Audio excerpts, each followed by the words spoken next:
Assalamualaikum warahmatullahi wabarakatuh. Pernah kepikiran nggak bagaimana Islam bisa sampai ke negara-negara Asia Tenggara selain Indonesia? Misalnya Thailand, Filipina, dan Malaysia. Ternyata ceritanya seru banget loh. Ada yang lewat jalur perdagangan, ada yang lewat dakwah para ulama, bahkan ada yang penuh perjuangan karena harus bertahan di tengah tekanan pemerintah yang mayoritasnya non-muslim. Yuk kita bahas bareng-bareng, mulai dari Thailand dulu ya. Kalau dengar kata Thailand, yang langsung terbayang pasti kuil-kuil Buddha, gajah putih, atau kuliner khas mereka kan? Nah, tapi ternyata di bagian selatan Thailand seperti Patani, Yala, dan Narathiwat, mereka itu mayoritas penduduknya Muslim. Islam sendiri masuk ke wilayah ini sekitar abad ke-10 lewat jalur perdagangan. Nah, pedagang-pedagang dari Arab dan India itu datang bukan cuma bawa barang, tapi juga bawa ajaran Islam. Seiring waktu, masyarakat lokal mulai menerima ajaran Islam. Bahkan, Muslim pertama di Thailand berdiri di Bangkok Noi. Tapi hidup sebagai Muslim di sana nggak gampang. Ada diskriminasi yang cukup berat, terutama buat etnis Melayu Muslim.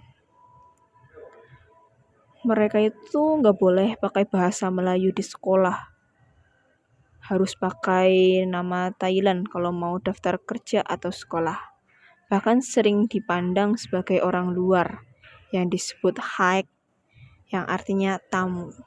Padahal kan mereka sudah tinggal di sana turun-temurun. Tapi nggak heran, muncul gerakan perlawanan seperti PULO dan BNPP yang memperjuangkan hak-hak Muslim Thailand Selatan. Tapi di balik semua tantangan itu, Islam tetap tumbuh. Sekarang ada ribuan masjid di sana dan komunitas Muslim terus aktif membangun pendidikan, mendirikan sekolah, bahkan mendatangkan ustadz dan ulama dari luar negeri. Keren banget kan? Sekarang kita geser ke Filipina. Negara ini dikenal sebagai negara Katolik terbesar di Asia. Tapi Islam sudah masuk ke sana jauh sebelum Kristen menyebar. Tepatnya di wilayah selatan Mindanao dan Sulu. Islam masuk sekitar abad ke-14 lewat sosok seperti Syarif Karimul Mahdum dan Raja Baguinda, seorang pangeran dari Minangkabau. Mereka nggak cuma berdakwah, tapi juga membangun struktur kesultanan seperti Kesultanan Sulu dan Maguindanao. Masalahnya muncul saat Spanyol datang menjajah. Umat Islam disebut Moro dan dianggap sebagai kelompok barbar. Pemaksaan agama terjadi. Bahkan, antar suku pribumi diadu domba untuk memusuhi umat Islam. Nah, setelah Spanyol pergi, datang ke Amerika. Awalnya mereka datang dengan janji manis, seperti kebebasan beragama, pendidikan, dan sebagainya. Tapi nyatanya sama saja. Wilayah Islam dipaksa masuk ke sistem pemerintahan Filipina Utara yang mayoritasnya Kristen.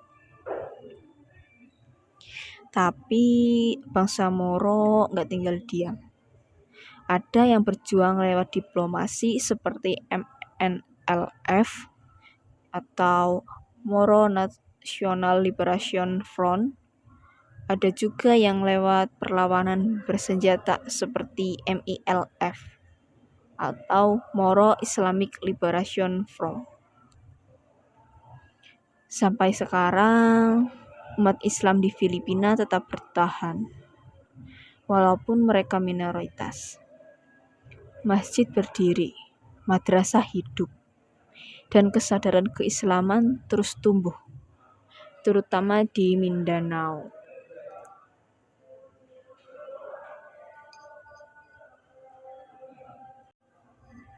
Terakhir, kita ke Malaysia. Negara tetangga ini punya cerita yang cukup berbeda dibanding Thailand dan Filipina.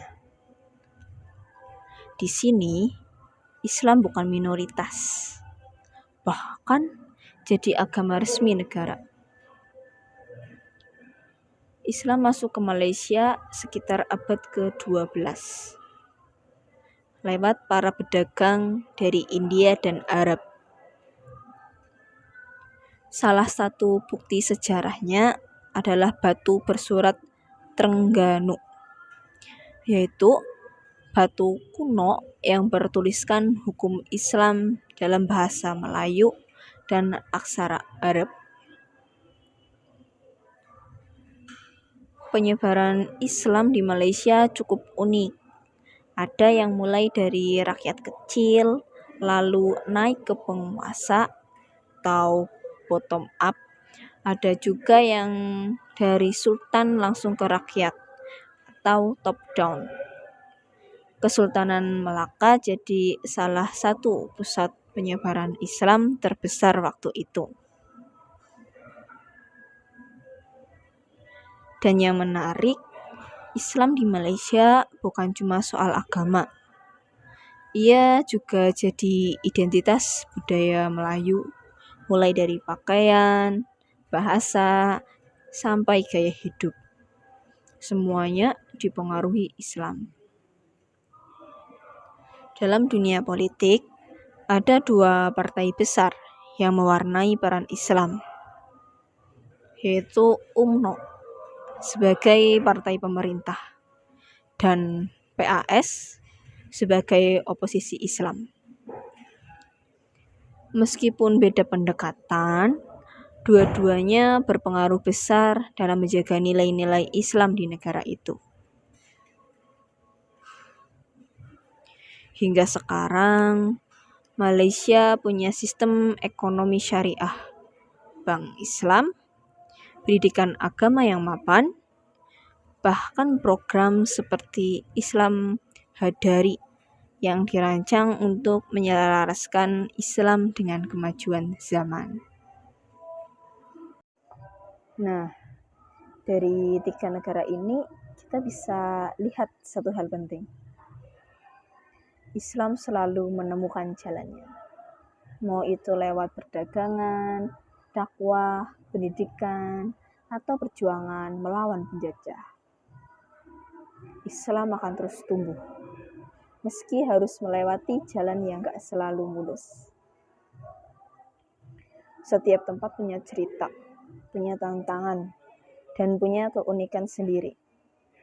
Tapi yang pasti, semangat umat Islam untuk terus bertahan dan berkembang selalu luar biasa. Terima kasih sudah nonton sampai akhir. Jangan lupa kalau video ini bermanfaat, bantu share ya. Wassalamualaikum warahmatullahi wabarakatuh.